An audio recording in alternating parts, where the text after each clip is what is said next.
அனைவருக்கும் வணக்கம். நம்ம டெய்லியும் ஹிந்தி நியூஸ் பேப்பர் பார்க்குறோம். இன்றைக்கி என்ன இம்பார்ட்டன்ட் நியூஸஸ் இருக்குது அப்படிங்கிறத பார்ப்போம். ஸோ ஃபஸ்ட்டு பார்த்தோம்னா டேரெக்டாக எடிட்டோரியல் பேஜ் போயிடலாம். ஸோ எடிட்டோரியல் பேஜில் ஒரு கன்சர்னிங் திங்கை பற்றி கொடுத்துருக்காங்க. என்ன விஷயம் அப்படின்னு பார்த்தோம்னா, நமக்கு பாராளுமன்றம் நடைபெற்றுச்சு இல்லையா? 18வது லோக்சபாவோட முதல் குளிர்கால கூட்டத்தொடர் அப்படிங்கிறது நடந்துச்சு. First winter session of 18th Lok Sabha. So அதோட ப்ரொடக்டிவ்னஸ் அப்படின்னு பார்த்தோம்னா ரொம்ப புவராக இருக்குது அப்படிங்கிறது தான் இந்த இடத்துல கொடுத்துருக்காங்க. ஓகேங்களா? So elected representatives they have to be accountable அப்படிங்கிறத சொல்கிறாங்க. அதாவது நம்ம தேர்ந்தெடுத்து அனுப்பப்பட்டிருக்க இவங்க எல்லாருமே ப்ரொடக்டிவாக ஒர்க் பண்ணணும். சும்மா கூச்சல் குழப்பம் போடுறது, சண்டை போட்டுக்கிறது, ஓகேங்களா, பார்லிமெண்ட்டுக்கு வெளியே நின்று சண்டை போட்டுக்கிறது, உள்ளே நின்று சண்டை போட்டுக்கிறது, இதெல்லாம் சரியான ஜனநாயகமாக இருக்காது. கேள்விகள் விவாதங்கள் மூலயமா செக்ஸ் அண்ட் பேலன்சஸாக தான் இருக்கணும் அப்படிங்கிறத இந்த இடத்துல சொல்லியிருக்காங்க. குறிப்பாக லோக்சபாவோட ப்ரொடக்டிவிட்டி அப்படிங்கிறத பார்த்தோம்னா 54% தான் இருக்குது. ராஜ்யசபா இன்னும் மோசமாக 40% தான் இருக்குது. இன்னும் ராஜ்யசபாவில் பார்த்தோம்னா ராஜ்யசபாவோட சேர்பர்சனுக்கு எதிராகவே ஒரு நோ கான்ஃபிடன்ஸ் மோஷன் அப்படிங்கிறத கொண்டு வந்திருந்தாங்க. ஓகேங்களா? ஸோ இதுவுமே one of the dark sides of history. ஏன்னா 75வது கான்ஸ்டிடியூஷன் டேவை நம்ம இப்போ தான் செலிப்ரேட் பண்ணுறோம். ஆனால் கான்ஸ்டிடியூஷனோட முக்கியமான ஒரு அங்கமாக இருக்கக்கூடிய பாராளுமன்றத்தில் ப்ரொடக்டிவ்னஸ்ஸே இல்லாமல் இருக்கிறது. நம்ம வேலையில் 50% ப்ரொடக்டிவிட்டி வச்சுருந்தோம்னா நம்மளை வேலைக்கே எடுத்துக்க மாட்டாங்க இல்லையா?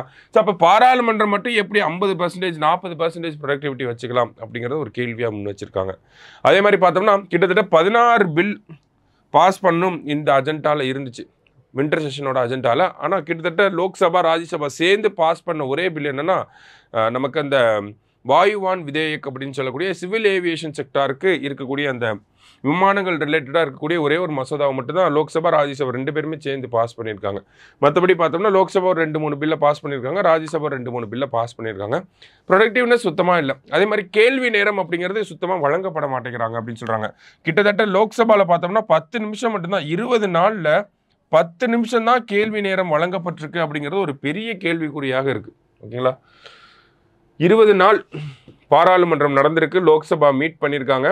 ஆனால் கேள்வி நேரத்தை பார்த்தீங்கன்னா 10 நிமிஷம் அப்படிங்கிறத கொடுத்துருக்காங்க. அதே மாதிரி தான் ராஜ்யசபாவில் பார்த்தோம்னா நமக்கு கொஸ்டின் ஆர் அப்படிங்கிறது 19ல் 15 நாள் கொஸ்டின் ஆரே கிடையாது அப்படிங்கிறத சொல்லியிருக்காங்க. அப்போ அரசாங்கம் என்ன சொல்ல நினைக்கிறாங்க அப்படிங்கிறதையும் இந்த இடத்துல கேள்வியாக முன் வச்சுருக்காங்க. கேள்விகள் கேட்டால் தான் விவாதங்கள் உருவாகும். அதிலிருந்து தான் நமக்கு நிறைய விஷயங்களை தெரிஞ்சுக்க முடியும். ஸோ பாராளுமன்றத்தினுடைய செயல்பாடு ரொம்ப கவலைக்கிடமாக இருக்குது அப்படிங்கிறத இந்த இடத்துல சொல்லியிருக்காங்க. அடுத்ததாக பார்த்தோம் அப்படின்னா நம்ம இந்தியாவோட ஒரு புது விஷயம், இந்த அண்டர் சி கேபிள்ஸ் அப்படிங்கிறது இந்தியா சமீப காலங்களில் பண்ணிட்டு இருக்காங்க. Under C internet cables. ஓகேங்களா? இந்தியா ஸ்ரீலங்காவுக்கு பண்ணோம், இந்தியா அந்தமானுக்கு பண்ணியிருக்கு. ஓகேங்களா?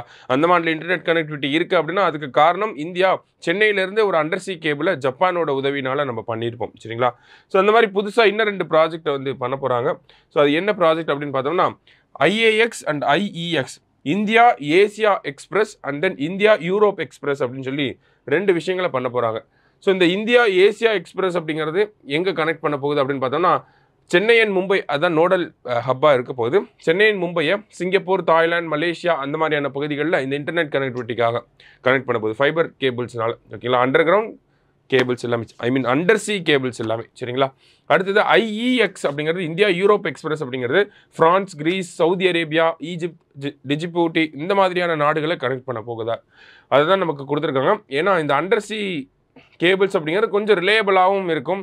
நமக்கு இந்தியா தலைமையில் இருக்கிறனால மற்ற நாடுகளை சார்ந்து இருக்க தேவையில்லை. இந்த மாதிரி பல்வேறு அம்சங்களும் இருக்குது, அட்வான்டேஜஸும் இருக்குது. சரிங்களா? அதை தான் இந்த இடத்துல கொடுத்துருக்காங்க. ஸோ இன்றைக்கி நியூஸ் பேப்பரில் இருந்த 2 முக்கியமான செய்திகளை பார்த்துருக்கோம். நன்றி.